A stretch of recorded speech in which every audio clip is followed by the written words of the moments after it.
Kamola qizim. Dada, assalomu alaykum. Va alaykum assalom. Qalay bo'la? Yaxshi, uyda yaxshimisiz? Ay, zo'r. Ovozingiz boshqa tushyapti, mazid bo'lmayaptimi? Yo'q, yaxshi qizim. Hammasi yaxshi. Men kasal bo'lmayman. Ikkidan sog'indingizmi? Sog'indim qizlarni.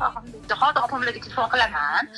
1 soatda yoningizda bo'lamiz. Ayda uring ota, baxtimizga doimo sog' bo'ling ota.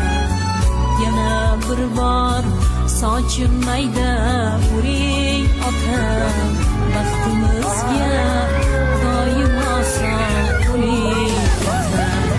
Goho onam, goho akam ham otamsiz, olam ichra mehribonimdir olamsiz.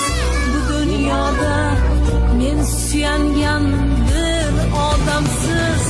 Yana bir bor sochim mayda uring ota, baxtimizga doimo sog' bo'ling ota.